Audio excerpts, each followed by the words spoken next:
All right, so let's dive into this pretty tense situation. Yeah, this transatlantic thing that's brewing. This deep dive we're doing today, it's going right to the core of, well, a possible peace agreement for Ukraine after the war, and all the stuff about security guarantees that go along with that.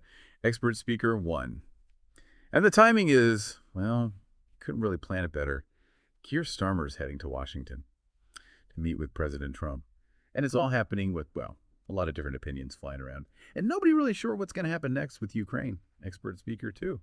It's almost like they're all, I don't know, playing a really high-stakes game of chess, trying to get what they want. Well, Ukraine's just kind of hanging in the balance there. Yeah, and just to throw another wrench in the works, you've got Trump, and it seems like he's not too keen on making any strong promises about U.S. security guarantees for Ukraine. It's like he wants Europe to take the reins on that. Expert speaker one. Yeah, definitely.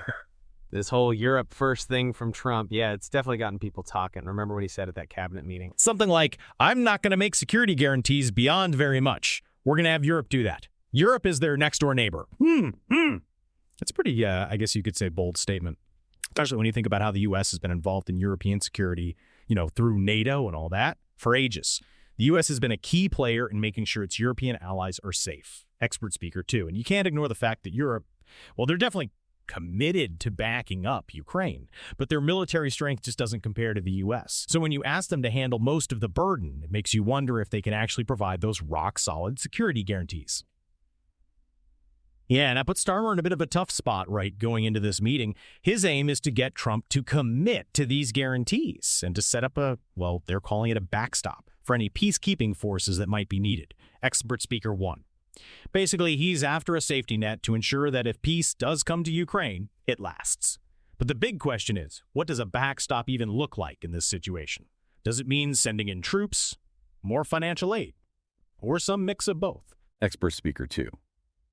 And more importantly, is there any chance he can actually convince a president who's so focused on America first to sign on to something that could cost a lot and be really complicated, like a security backstop? For a country that's, thousands of miles away, especially when you consider that Macron, the French president, just went through a similar song and dance with Trump. Came back home empty-handed, no solid promises. Doesn't exactly fill you with confidence, does it? Expert speaker one. Definitely shows the kind of uphill battle Starmer's facing. But there's another piece of this puzzle we need to look at. This whole rare earth minerals deal between the U.S. and Ukraine. Oh, yeah, that deal definitely stirred up some controversy. Trump's been making it sound like a gold mine for the U.S., saying it'll bring in huge profits from Ukraine's resources. He's even claiming it'll pay back all the aid they've given to Ukraine. Expert speaker two. But Zelensky, Ukraine's president, well, he wasn't having it at first. Flat out refused to sign the agreement. A lot of people saw it as the U.S. taking advantage of Ukraine when they're in dire need of help. Yeah, it raised some, ethical red flags, for sure. Made people wonder if the U.S. really cared about helping Ukraine or if they were just looking to cash in on their tough situation. Expert speaker one. But things seem to be changing a bit. The latest we're hearing is that Zelensky is now planning a trip to the U.S. to sign the agreement. And the newest draft of the deal is focused on a reconstruction investment fund. So less about the U.S. pocketing the profits and more about a team effort to get Ukraine back on its feet. Expert speaker two. Which makes you wonder, why the change of heart? Was it to actually address the ethical concerns, or is it a strategic play to, smooth things over with Zelensky and get him on board with other things like those security guarantees we were just talking about? Feels like every single move in this whole geopolitical chess game is connected somehow, and getting those connections is key to figuring out what's next for Ukraine. Expert speaker one. Totally. And as we keep digging into this complex situation, we're going to explore those connections, try to understand what's driving each player, their motivations, their strategies. Expert speaker two. And ultimately, what it all means for the future of Ukraine, for the alliance between the U.S. and Europe, and for that delicate balance of power in the world. Expert speaker one. It's interesting, thinking about all this, like through the lens of Trump's overall foreign policy style. He's not exactly shy about shaking things up a bit, challenging how things have always been done. Yeah, that's one way to put it. His America First approach has definitely, let's just say it hasn't exactly been met with open arms everywhere, especially when you look at security alliances, like NATO and all that. Expert speaker two. And Starmer, he seems to be a completely different animal, right? Much more, careful and diplomatic, a real contrast to Trump's, since he's a bit unpredictable. He likes to make deals, which makes you wonder, right, How are these two guys, with their very different personalities or different ways of leading, how's that going to play out when they actually sit down to talk? Expert speaker one. Almost like a clash of worldviews, huh? The old way versus the new way. All playing out against this, well, potentially really unstable global situation. Expert speaker two. And the question is, can they find some kind of common ground? Some way to bridge the gap and figure out a way forward, something that works for both of them, but also, helps create stability and security in Ukraine and everywhere else. That's a balancing act, that's for sure. And as we watch all this unfold, we've got to keep in mind the history of the special relationship between the U.S. and the U.K., right? Expert speaker one. For decades, that relationship has been like the cornerstone of Western diplomacy, a super important part of keeping the world safe. But does it still carry the same weight now? In this new world order where the U.S. seems to be, kind of redefining what its role is on the global stage, and maybe more importantly, how does Starmer handle this relationship as it changes, while also keeping in mind what's good for Britain and Europe? It's like walking a tightrope. Expert speaker two. And let's not forget about the human cost of all this. While we're busy analyzing all the diplomatic moves and the strategic this and that, we can't lose sight of the fact that it's the people in Ukraine who are stuck in the middle of this whole mess. Yeah, their lives have been turned upside down, homes destroyed, their sense of security gone, their fate. Well, it's hanging in the balance. It all comes down to the decisions these powerful leaders make. Expert speaker one. So as we think about what might happen after this big summit, what would a good outcome even look like? Something that not only deals with all the political stuff, but also puts the needs and hopes of the Ukrainian people front and center. Expert speaker two. In a perfect world, Starmer would walk away with a real, solid commitment from Trump, a clear promise to support Ukraine's security for the long haul. But what would that commitment actually look like? Would it be a formal security guarantee through NATO, sending in peacekeepers? Or maybe a big boost in financial aid to help Ukraine build up its own defenses? Expert speaker one. And then there's that backstop idea Starmer's been pushing. What are the chances, realistically, of getting Trump on board with a plan that could mean committing U.S. troops or money to a war zone? There's a lot to ask, especially when you look at how Trump's usually avoided getting the U.S. tangled up in overseas conflicts.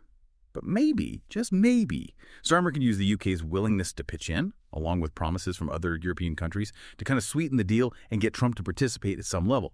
Expert speaker two. It's all about finding that sweet spot, right? The balance between standing up for your own interests and at the same time appealing to Trump's, he's a deal maker at heart. And he wants to show everyone that America is still a powerful force in the world. So let's flip the script for a second. What's the worst case scenario here? What happens if these talks crash and burn? If they can't find a solution everyone can live with? Expert speaker one. Well, the consequences could be pretty bad, not just for Ukraine, but for the whole region.